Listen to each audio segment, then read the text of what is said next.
All right, I have with me today Scott Ritter. There's a lot going on with new explosions coming out of Crimea. It's being called a terrorist attack. It's shut down the Crimean bridge.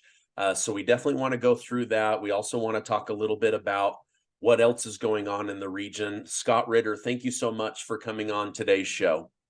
Thank you very much for having me. Can you give my audience a little background? I know it's not even been 48 hours, but we have this terrorist attack that has happened on the bridge in Crimea. Can you give us a little bit of background, and then we'll discuss a little bit further what you think is going on with this attack? Well, certainly. I think, first of all, we have to focus on Crimea itself. It's a point of some contention. Crimea is historically a Russian territory. In the 1950s, Nikita Khrushchev, who was at that time the general secretary of the Communist Party of the Soviet Union and himself an ethnic Ukrainian, gifted Crimea to Ukraine. There's various stories about why that happened. Some people say that it dealt with contractual complexities, meaning that uh, entities that were in Ukraine who were trying to do business in Crimea. Um, it just took too long for the contracts because one had to go through Moscow, the other through Kiev, and so to simplify this, they just simply made Crimea Kiev.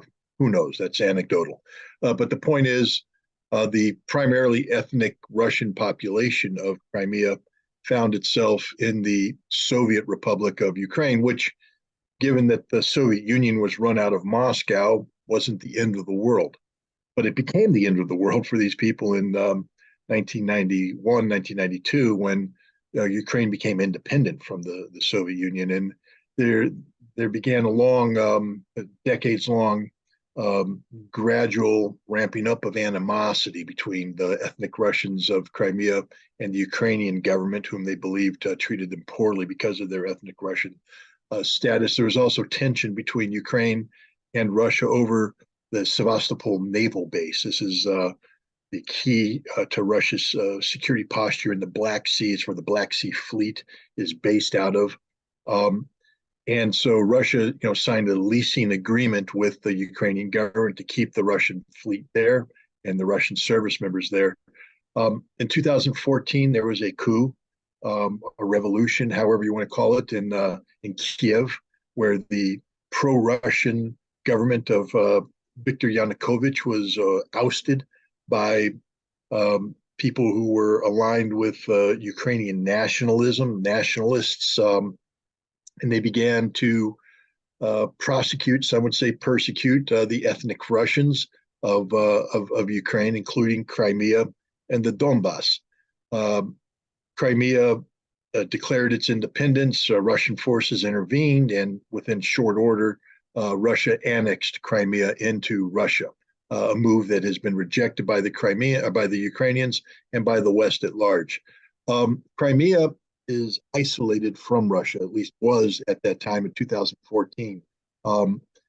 And one of the things that the Ukrainians did is dam the canal that connects the Dnieper River with Crimea, a supply of fresh water that made Crimean agriculture and indeed made life in Crimea easier. They dammed it, cutting Crimea off from water, threatening to turn Crimea into a desert.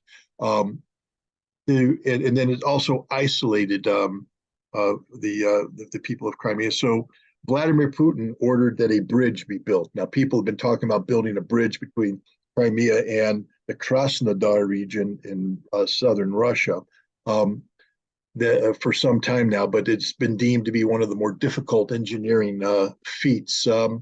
Putin ordered it done, and it was done within a very short order. Russia built a very impressive bridge. I actually drove over it in May when I went to Crimea on my book tour. It's an impressive structure, and they creating connectivity now. So now there's a direct link between Crimea and Russia itself. This has been a sore point for the Ukrainians, made even more so after February of 2022, when Russia began its special military operation. One of the Ukrainian goals have been in this conflict to evict Russia from the territories that it has occupied, both in the Donbass but also Crimea. Um, the Ukrainians view the bridge as a legitimate military target, a strategic line of communication. Indeed, Russia does transit military equipment over this bridge. So, under the law of war, it's a legitimate military target. Ukraine has struck it twice. Now, the first time they struck it using the tools of terrorism. So one could have called this a terrorist attack. A car bomb driven by a civilian, witting or unwittingly, went off on the bridge. That is a terrorist act. There's no ifs, ands, or buts about that. But this current act appears to be an act of done by the Ukrainian military, or at least special services, using a weapon that people can recognize as being military in nature. Russia has called this a terrorist act. The reason why is that Russia is not at war with Ukraine, and Ukraine has not declared war against Russia. People need to understand that. There's fighting going on, but from a legal structural standpoint, Russia is not at war with Ukraine. And so from the Russian perspective, this bridge, which connects Krasnodar region of Russia, which is a peaceful region, no martial law declared, part of Russia, with Crimea, is a civilian structure. And it was struck, 2 civilians died, and they call this a terrorist act. From the Ukrainian perspective, it's a legitimate military target. What's of significance here is that the Ukrainians, by attacking this bridge, may have pushed Russia to a point where it reconsiders its approach. As bad as things look in Ukraine towards the Ukrainian government, Ukrainian people need to understand this. Russia is not treating and has not treated Ukraine as a nation that it's at war yet, meaning that there's a lot of things that are allowed to continue to happen in Ukraine that would not happen if Russia was at war with Ukraine. And by attacking this bridge, the Ukrainians may have actually created some political impetus to push Russia over the edge and start considering actions that up until now it has not been willing to undertake, like dropping strategic bridges across the Dnieper River, dropping bridges and shutting down tunnels that connect Ukraine with Romania, with Hungary, with Poland. These critical infrastructure items, which under war would have been bombed on day one. I'm just telling you, as an American who participated in targeting Iraq during Desert Storm, I know that which of I speak. And if this was a conflict with the United States attacking Ukraine, all of these targets would have been dropped by now. Russia hasn't touched them, and it's greatly facilitated the Ukrainians' ability to transit NATO equipment across the border to the front lines. So from a military standpoint, it makes no sense why Russia has kept these bridges up, why Russia has allowed certain things to happen. But the reason is political, that Russia is not at war with Ukraine. So therefore, it is limiting that which it bombs to the immediate, the direct impact on the battlefield, not the overall impact on Ukraine. But this attack against the bridge may change that. Okay, thank you. I appreciate that. I read this morning that this bridge is a big source of pride for Vladimir Putin. It Yep. was a big connector. They worked very quickly, as you said. It was an architectural feat. Do you think the attack on this is more of trying to shut down the region, or is this a televised attack on Putin's ego and something that he loves? What are your thoughts on that? And then let's go a little bit deeper on the actual attack. I think it's both. I think that the Ukrainians are right now they have a counteroffensive that's not achieving its objectives. One of the purposes of the counteroffensive is to drive and disconnect the land bridge that's been created. Remember, this bridge, the Kerch Bridge, the Crimea Bridge, connects Crimea with southern Russia, with the Krasnodar region. And that was necessary because prior to the 2022 special military operation, there was no land bridge. You couldn't drive from Crimea to Russia without going through Ukraine.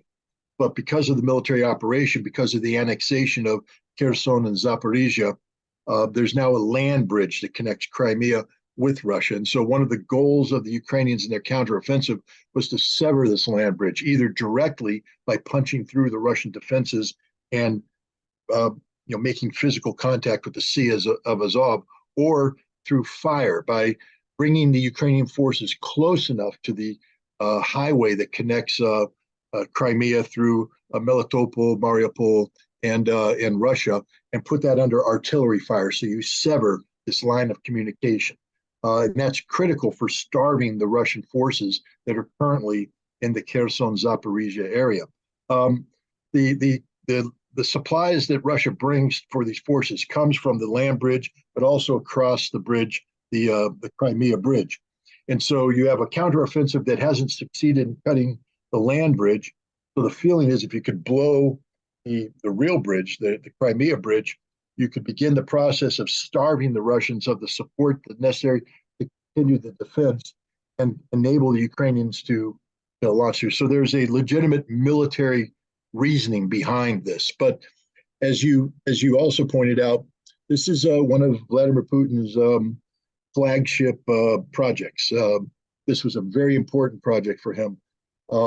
It helped convince the people of Crimea that Russia wouldn't abandon them, and it helped the people of Russia to understand the risks, political risks that Putin took in bringing Crimea into the fold.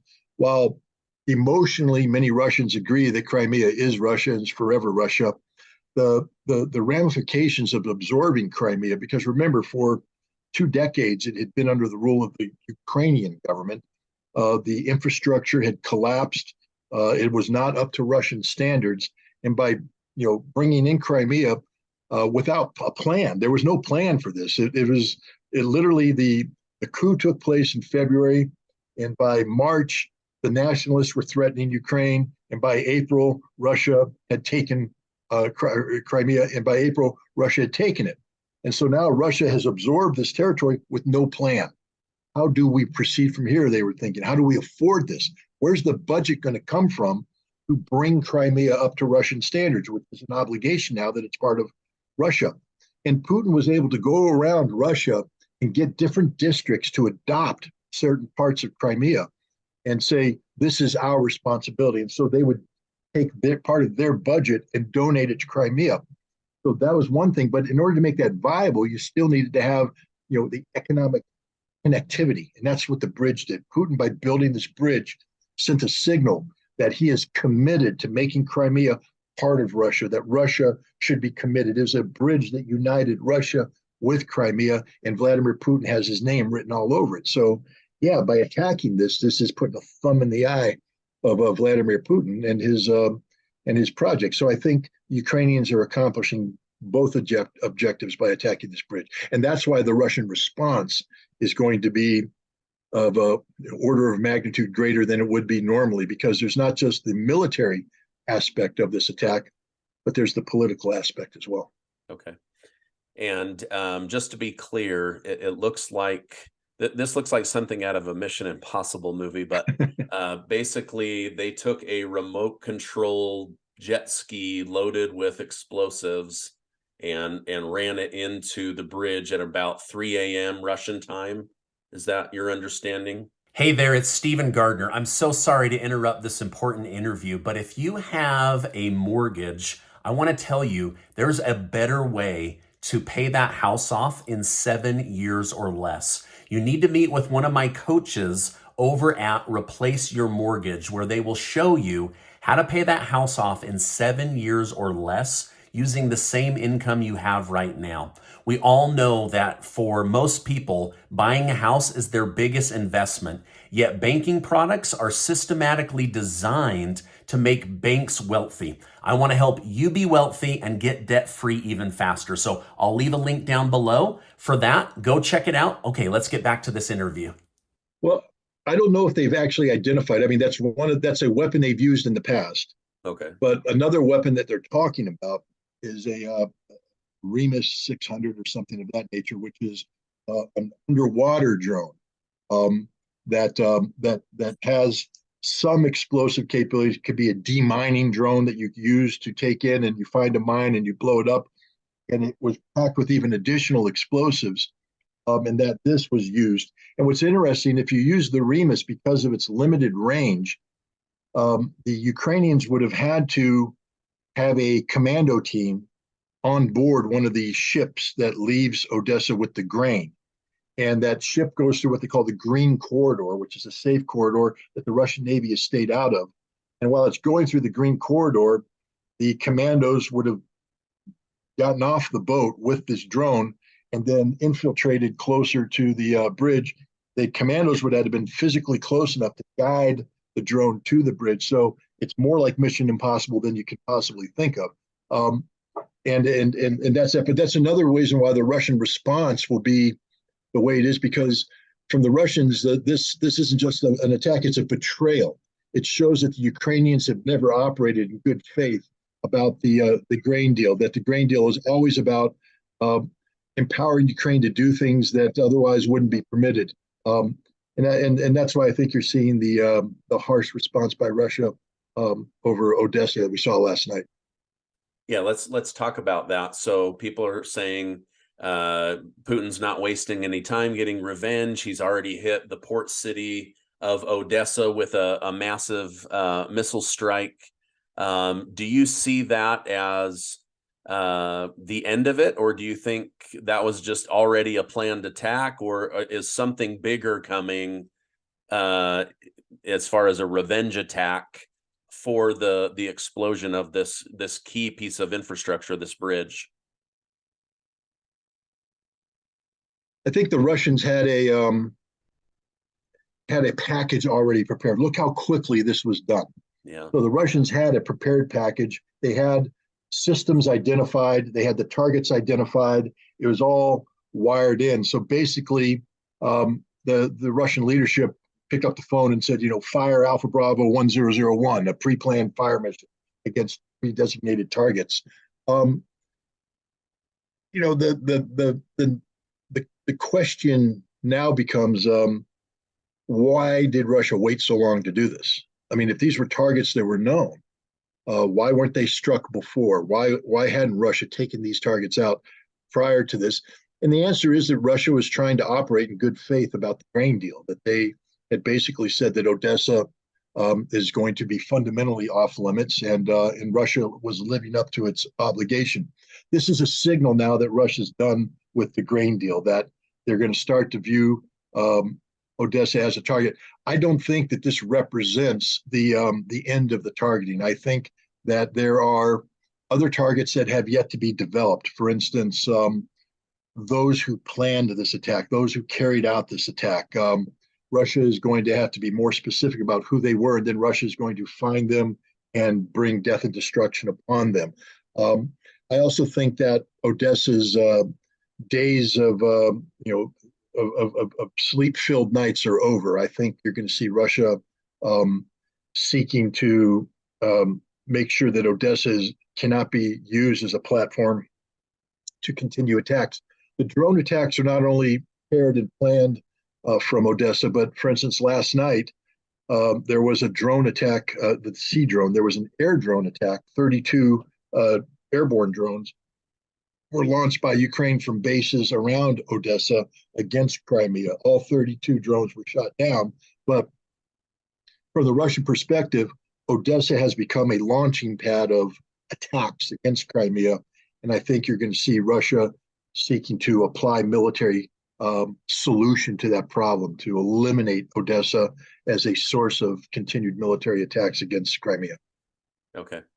Now, is this an eye for an eye attack where it's like, hey, you're hitting our coastal town with access to the Black Sea, so now we're hitting you? Or do you think that they've been holding back, like you mentioned, till the grain thing was off? Or do you think because of the prior bridge attack that they've just been waiting, hey, if they hit us again, we're gonna let them know that was a bad move? It, like you say, it does seem pre-calculated, and they were prepared. Otherwise, they couldn't have launched this as quickly as they did.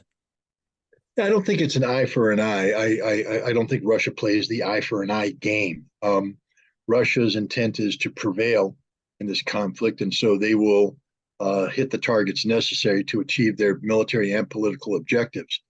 I do believe that in the aftermath of the first attack against the bridge, that Russia prepared a pre-planned counterstrike that's updated continuously. That one of the jobs of the Russian intelligence officers, people who would, like myself, would have been to look over Odessa and say, okay, oh, look, they just put more fuel here. Let's upgrade that target. Let's make sure we have a cruise missile designated for that. Oh, look, they did this, they did that, they did this. And you build the target deck. You can say, oh, they're no longer doing this here. Let's take that off the target deck. And you keep the target deck updated so that it's relevant. And in doing so, you always allocate a weapon system to it. And so they had the pre-planned mission already in place, and that was done. But it's not an eye for an eye. I think it was definitely retaliation for the attack, but I also believe that there will be continued retaliation. I think that Russia is not going to be in the business of attacking, stopping, letting them attack the bridge again, attacking, stopping, letting them attack the bridge again. I think Russia's in the business of they're never going to attack the bridge again. And so they're going to do whatever it takes to prevent a repeat of what just happened. Okay, sounds like you and I will be talking about Odessa here in the future. Well, one more question, then I want to switch gears with the interview. I've been reading, I don't know if you've seen or heard anything, but out of British media, I've been reading that some of these new shadow missiles that can go upwards of 600 miles an hour that were given to Ukraine by the United Kingdom could be used as future attacks to destroy the Crimea bridge, more than just damage it, one side of the highway there, to take it out. Have you heard anything like that, or is this just war propaganda coming out of England? Well, my understanding is that they've already tried that. Okay. That Storm Shadow missiles have been fired at the Crimea bridge, but that Russian air defense has been effective in shooting them down and preventing them from reaching their target. But there's no doubt that the Storm Shadow missile has the capability of striking the bridge, and if it hits the bridge in the right place, could drop the bridge. So I think you're going to see the Ukrainians attempt to launch these missiles against the bridge in the future. They're going to, I think it's a strategic goal and objective of Ukraine to drop the Crimea bridge, and they're going to continue to do so long as this conflict is ongoing. As you said, I think you and I are going to be talking about this for some time yet. This is not the final chapter in this saga. Yeah, if Russia's air defense is successfully taking out even the shadow missiles, this could be the reason why the bridge was attacked either by a drone or an underwater drone or a remote controlled Sea-Doo loaded with explosives, because it would be able to get past those air defense systems.